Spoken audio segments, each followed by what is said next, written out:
ಎಲ್ಲರಿಗೂ ನಮಸ್ಕಾರ. ರಾಜ್ಯದಲ್ಲಿನ ಮಹಿಳೆ ಮತ್ತು ಮಕ್ಕಳ ಅಭಿವೃದ್ಧಿ ಇಲಾಖೆಯಲ್ಲಿ ಖಾಲಿ ಇರುವ ಅಂಗನವಾಡಿಗಳ ಮೇಲ್ವಿಚಾರಕಿಯರು ಅಂದರೆ ಸೂಪರ್ ವೈಸರ್ ಹುದ್ದೆಗಳ ಭರ್ತಿ ಯಾವಾಗ ಆಗುತ್ತೆ ಅಂತ ನೂರಾರು ಜನ, ಅದರಲ್ಲೂ ವಿಶೇಷವಾಗಿ ಅಂಗನವಾಡಿ ಕಾರ್ಯಕರ್ತೆಯರು ಕೇಳ್ತಾನೆ ಇರ್ತಾರೆ. 2016ರಲ್ಲಿ ಕೆಪಿಎಸ್ಸಿಯಿಂದ ನಡೆದ ಸೂಪರ್ ವೈಸರ್ ಹುದ್ದೆ ನೇಮಕಾತಿಯ ಪರೀಕ್ಷೆಯನ್ನ ಬರೆದಿದ್ದೇವೆ, ಅದರಲ್ಲೂ ಆಯ್ಕೆಯೂ ಆಗಿದ್ದೇವೆ. ಹೆಚ್ಚುವರಿ ಪರಿಷ್ಕೃತ ಪಟ್ಟಿಯಲ್ಲಿಯೂ ನಮ್ಮ ಹೆಸರುಗಳಿವೆ. ಆದರೆ ನೇಮಕಾತಿ ಆದೇಶ ಮಾತ್ರ ಸಿಗ್ತಾ ಇಲ್ಲ ಅಂತ ಗೋಳನ್ನ ಹೇಳಿಕೊಳ್ಳುವವರು ಇದ್ದಾರೆ. ಇದೀಗ ಅವರೆಲ್ಲರ ಪ್ರಶ್ನೆಗಳಿಗೂ ಉತ್ತರ ಸಿಕ್ಕಿದೆ. ಅದು ಸಮಾಧಾನಕರ ಉತ್ತರವಂತೂ ಅಲ್ಲ. 2016ರ ಡಿಸೆಂಬರ್ನಲ್ಲಿ ಕರ್ನಾಟಕ ಲೋಕಸೇವಾ ಆಯೋಗ ಕೆಪಿಎಸ್ಸಿ ನಡೆಸಿದ ಮಹಿಳಾ ಸೂಪರ್ ವೈಸರ್ ಹುದ್ದೆಗಳ ಪರೀಕ್ಷೆ ಬರೆದು ಅದರಲ್ಲಿ ಆಯ್ಕೆಯಾಗಿ ಹುದ್ದೆಗಳ ನಿರೀಕ್ಷೆಯಲ್ಲಿದ್ದವರಿಗೆ 8 ವರ್ಷಗಳ ನಂತರ ಮಹಿಳೆ ಮತ್ತು ಮಕ್ಕಳ ಅಭಿವೃದ್ಧಿ ಇಲಾಖೆ ಕೆಲವೇ ದಿನಗಳಲ್ಲಿ 36 ಮಹಿಳೆಯರಿಗೆ ಮಾತ್ರ ಸೂಪರ್ ವೈಸರ್ ಹುದ್ದೆಗಳ ಆದೇಶವನ್ನ ನೀಡಲಿದೆ. ಸೂಪರ್ ವೈಸರ್ ಹುದ್ದೆ ತಮಗೂ ಸಿಗಬಹುದು ಎನ್ನುವ ನಿರೀಕ್ಷೆಯಲ್ಲಿದ್ದ 150ಕ್ಕೂ ಹೆಚ್ಚು ಅಭ್ಯರ್ಥಿಗಳಿಗೆ ತೀವ್ರ ನಿರಾಶೆಯಾಗಿದೆ. ಹಾಗಾದ್ರೆ ಸೂಪರ್ ವೈಸರ್ ಹುದ್ದೆಗಳ ನೇಮಕಾತಿ ಪ್ರಕ್ರಿಯೆಯ ಹಿನ್ನೆಲೆಯನ್ನ ಗಮನಿಸಿದಾಗ 2016ರಲ್ಲಿಯೇ ಪರೀಕ್ಷೆ ನಡೆದಿದ್ರು ಅದರ ಅಂತಿಮ ಆಯ್ಕೆ ಪ್ರಕ್ರಿಯೆ ಇನ್ನೂ ಮುಗಿದಿಲ್ಲ ಅಂದ್ರೆ ಏನರ್ಥ? ಇದರಲ್ಲಿ ಏನು ನಡೆದಿರಬಹುದು ಎಂಬ ನೂರಾರು ಅನುಮಾನಗಳು ಹುಟ್ಟಿಕೊಳ್ತಾ ಇವೆ. ಹಾಗಾದ್ರೆ ಇದರ ಅಸಲಿಯತ್ತು ಏನು ಎಂಬುದನ್ನು ನೋಡ್ತಾ ಹೋದ್ರೆ, ಮಹಿಳೆ ಮತ್ತು ಮಕ್ಕಳ ಅಭಿವೃದ್ಧಿ ಇಲಾಖೆಯ ಸೂಪರ್ ವೈಸರ್ ಹುದ್ದೆಗಳ ನೇಮಕಾತಿಗೆ ಸಂಬಂಧಿಸಿದಂತೆ ಸರ್ಕಾರ ಸ್ಪಷ್ಟ ಮತ್ತು ನಿರ್ದಿಷ್ಟವಾದ ನಿಲುವನ್ನು ತಾಳ್ತಾ ಇಲ್ಲ ಅನ್ನೋದು ಮೇಲ್ನೋಟಕ್ಕೆ ಸಾಬೀತಾಗ್ತಾ ಇದೆ. ಮಹಿಳೆ ಮತ್ತು ಮಕ್ಕಳ ಅಭಿವೃದ್ಧಿ ಇಲಾಖೆಯಲ್ಲಿ 2024 ಮಾರ್ಚ್ ಅಂತ್ಯದ ಲೆಕ್ಕಾಚಾರದಂತೆ ಒಟ್ಟಾರೆ 515 ಸೂಪರ್ ವೈಸರ್ ಹುದ್ದೆಗಳು ಖಾಲಿ ಇದ್ವು. ಇದೀಗ ಸೂಪರ್ ವೈಸರ್ ಖಾಲಿ ಹುದ್ದೆಗಳ ಸಂಖ್ಯೆ ನಿಖರವಾಗಿ ಅಲ್ಲದಿದ್ರೂ 575ಕ್ಕೂ ಹೆಚ್ಚು ಹುದ್ದೆಗಳು ಖಾಲಿ ಇವೆ. ಇವೆಲ್ಲ ಹುದ್ದೆಗಳು ಕಾಲಕ್ಕೆ ಭರ್ತಿ ಆಗ್ತಾ ಇರಬೇಕು, ಆದರೆ ಇಲ್ಲಿ ಅದು ಆಗ್ತಾ ಇಲ್ಲ. ಕರ್ನಾಟಕ ಲೋಕಸೇವಾ ಆಯೋಗ 2016ರ ಅಕ್ಟೋಬರ್ 15ರಂದು ಮಹಿಳಾ ಸೂಪರ್ ವೈಸರ್ ಹುದ್ದೆಗಳಿಗೆ ಅರ್ಜಿಗಳನ್ನ ಆಹ್ವಾನ ಮಾಡಿತ್ತು.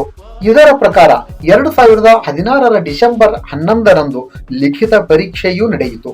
ಅನಂತರ ಫಲಿತಾಂಶವು ಪ್ರಕಟವಾಗಿ ಸೂಪರ್ ವೈಸರ್ ಹುದ್ದೆಗಳ ಅಂತಿಮ ಆಯ್ಕೆ ಪಟ್ಟಿ 2019ರ ಫೆಬ್ರವರಿ 8ರಂದು ಪ್ರಕಟ ಆಯಿತು. ಅನಂತರ 2022ರ ಏಪ್ರಿಲ್ 16ರಂದು ಪರಿಷ್ಕೃತ ಅಂತಿಮ ಆಯ್ಕೆ ಪಟ್ಟಿ ಪ್ರಕಟವಾಯಿತು. ಸದರಿ ಹುದ್ದೆಗಳಿಗೆ 2024ರ ಜನವರಿ 18ರಂದು ಹೆಚ್ಚುವರಿ ಅಭ್ಯರ್ಥಿಗಳ ಪಟ್ಟಿ ಪ್ರಕಟವಾಯಿತು. ಈ ಪಟ್ಟಿಯಲ್ಲಿ ವಿವಿಧ ಕೇಡರ್ಗಳ ಒಟ್ಟು 178 ಮಹಿಳೆಯರ ಹೆಸರುಗಳಿದ್ವು. ಇದಾದ ನಂತರ ಕರ್ನಾಟಕ ಲೋಕಸೇವಾ ಆಯೋಗವು 2024ರ ಜುಲೈ 1ರಂದು ಅಧಿಸೂಚನೆಯನ್ನ ಹೊರಡಿಸಿ ಮತ್ತೊಂದು ಹೆಚ್ಚುವರಿ ಆಯ್ಕೆ ಪಟ್ಟಿಯನ್ನು ಪ್ರಕಟ ಮಾಡಿದ್ದು, ಇದರಲ್ಲಿ ಕೇವಲ 36 ಅಭ್ಯರ್ಥಿಗಳ ಹೆಸರು ಮಾತ್ರ ಇವೆ. ಸದರಿ ಅಧಿಸೂಚನೆಯಲ್ಲಿ 2022ರ ಅಕ್ಟೋಬರ್ 22ರಂದು ಹೊರಡಿಸಿದ ಅಧಿಸೂಚನೆ ಪ್ರಕಾರ 643 ಮಹಿಳಾ ಸೂಪರ್ ವೈಸರ್ ಹುದ್ದೆಗಳಿಗಾಗಿ 2022ರ ಏಪ್ರಿಲ್ 16ರಂದು ಪರಿಷ್ಕೃತ ಅಂತಿಮ ಆಯ್ಕೆ ಪಟ್ಟಿಯನ್ನು ಹಾಗೂ 2024ರ ಜನವರಿ 18ರಂದು ಹೆಚ್ಚುವರಿ ಪಟ್ಟಿಯನ್ನು ಪ್ರಕಟ ಮಾಡಲಾಗಿರುತ್ತದೆ. ಪ್ರಸ್ತುತ ಕಾಲಕ್ಕೆ ತಿದ್ದುಪಡಿಯಾದ ಕರ್ನಾಟಕ ನಾಗರಿಕ ಸೇವೆಗಳ ಸಾಮಾನ್ಯ ನಿಯಮ 2006 ಮತ್ತು 2015ರ ತಿದ್ದುಪಡಿ ನಿಯಮಗಳ ಪ್ರಕಾರ ನಿಯಮ 8ರ ಅನುಸಾರ ಇಲಾಖೆಯ ವರದಿಯಂತೆ ಕರ್ತವ್ಯಕ್ಕೆ ವರದಿ ಮಾಡಿಕೊಳ್ಳುವ ಹುದ್ದೆಗಳಿಗೆ ಸೀಮಿತಗೊಳಿಸಿ ಸದರಿ ಹುದ್ದೆಗಳ ಹೆಚ್ಚುವರಿ ಆಯ್ಕೆ ಪಟ್ಟಿಯನ್ನು ಪ್ರಕಟಿಸಲಾಗಿದೆ ಅಂತ ಹೇಳಲಾಗಿದೆ. ಕರ್ನಾಟಕ ಲೋಕಸೇವಾ ಆಯೋಗವು 2024ರ ಜನವರಿಯಲ್ಲಿ ಕಳುಹಿಸಿದ ಹೆಚ್ಚುವರಿ ಪಟ್ಟಿಯು 1:4 ಅನುಪಾತದಿಂದ ಕೂಡಿದ್ದಾಗಿತ್ತು. ಅದರ ಪ್ರಕಾರವೇ ಈಗ ಅತಿ ಅಗತ್ಯವಾಗಿರುವ 36 ಹುದ್ದೆಗಳ ಭರ್ತಿಗೆ ಕೆಪಿಎಸ್ಸಿಗೆ ಶಿಫಾರಸನ್ನ ಕಳುಹಿಸಲಾಗಿತ್ತು.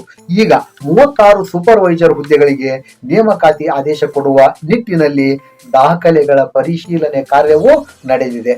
36 ಅಭ್ಯರ್ಥಿಗಳ ಪೈಕಿ 25 ಅಭ್ಯರ್ಥಿಗಳ ದಾಖಲಾತಿ ಪರಿಶೀಲನೆ ಕಾರ್ಯ ಮುಗಿದಿದೆ. ಇನ್ನುಳಿದ 11 ಅಭ್ಯರ್ಥಿಗಳು ಇದುವರೆಗೂ ದಾಖಲಾತಿ ಪರಿಶೀಲನೆಗೆ ಹಾಜರಾಗಿಲ್ಲ.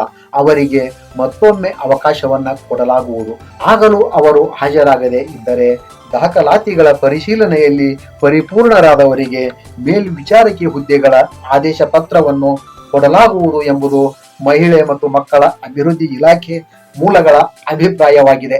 ಅಂದರೆ ಈಗ ಸದ್ಯಕ್ಕೆ ಇಲಾಖೆಯಲ್ಲಿ 575ಕ್ಕೂ ಹೆಚ್ಚು ಮೇಲ್ವಿಚಾರಕಿಯರ ಹುದ್ದೆಗಳು ಖಾಲಿ ಇದ್ದು, ಇದೀಗ ನೇಮಕವಾಗಲಿರುವ 36 ಹುದ್ದೆಗಳನ್ನು ಬಿಟ್ಟರೂ 540ಕ್ಕೂ ಹೆಚ್ಚು ಸೂಪರ್ವೈಸರ್ ಹುದ್ದೆಗಳು ಖಾಲಿ ಉಳಿಯುತ್ತವೆ. ಹಾಗಾದ್ರೆ 2016ರಲ್ಲಿ ಪರೀಕ್ಷೆ ಬರೆದಂತಹ ಅಭ್ಯರ್ಥಿಗಳಿಗೆ ಸೂಪರ್ವೈಸರ್ ಹುದ್ದೆಯ ನೇಮಕಾತಿಯ ವಯೋಮಿತಿಯನ್ನ 45 ವರ್ಷಕ್ಕೆ ನಿಗದಿ ಮಾಡಲಾಗಿತ್ತು. ಅಂದು ಪರೀಕ್ಷೆ ಬರೆದು ಹುದ್ದೆಯ ಹೆಚ್ಚುವರಿ ಪಟ್ಟಿಯಲ್ಲಿ ಆಯ್ಕೆಯಾದ 40ರಿಂದ 45 ವರ್ಷ ವಯಸ್ಸಿನವರು ಈಗ ಇಲಾಖೆ ನಿಗದಿಪಡಿಸಿದ್ದ ವಯೋಮಾನವನ್ನು ಮೀರಿಯಾಗಿದೆ. ಈಗ ಅವರು 48ರಿಂದ 53ರ ವಯಸ್ಸಿನ ಆಸುಪಾಸಿನಲ್ಲಿ ಇದ್ದಾರೆ. ಇಂತಹವರಿಗೆ ಈಗ ಪರೀಕ್ಷೆ ಬರೆಯಲು ಅವಕಾಶವಂತೂ ಸಿಗೋದಿಲ್ಲ. ಖಾಲಿ ಇರುವ ಹುದ್ದೆಗಳಿಗೆ ಹೆಚ್ಚುವರಿ ಪಟ್ಟಿಯಲ್ಲಿನ ಅಂಗನವಾಡಿ ಕಾರ್ಯಕರ್ತೆ ಮಹಿಳೆಯರಿಗೆ ನೇಮಕಾತಿ ಅವಕಾಶವನ್ನ ಕಲ್ಪಿಸಬೇಕು ಅಂತ ಅಂಗನವಾಡಿ ಕಾರ್ಯಕರ್ತೆಯರು ಮತ್ತು ಸಹಾಯಕಿಯರ ಫೆಡರೇಷನ್ 2024ರ ಸೆಪ್ಟೆಂಬರ್ 17ರಂದು ಸರ್ಕಾರಕ್ಕೆ ಮನವಿಯನ್ನೇನೋ ಸಲ್ಲಿಸಿದೆ. ಆದರೆ ಸದರಿ ಮನವಿಯನ್ನು ಸರ್ಕಾರ ಪುರಸ್ಕಾರ ಮಾಡುವುದೇ ಎಂಬುದೇ ಇಲ್ಲಿನ ಪ್ರಶ್ನೆ. ಸರ್ಕಾರ ತಾನೇ ರೂಪಿಸಿರತಕ್ಕಂತಹ ನಿಯಮಗಳ ಅನುಸಾರ ಖಾಲಿ ಇರುವ ಎಲ್ಲ ಸೂಪರ್ವೈಸರ್ ಹುದ್ದೆಗಳ ನೇಮಕಾತಿಗೆ ತಕ್ಷಣವೇ ಕ್ರಮಗಳನ್ನ ಆರಂಭಿಸಬೇಕು ಅಂತ ಹೇಳ್ತಾ ನನ್ನ ಮಾತಿಗೆ ಪೂರ್ಣ ವಿರಾಮ ಹೇಳ್ತೇನೆ. ಎಲ್ರಿಗೂ ನಮಸ್ಕಾರ.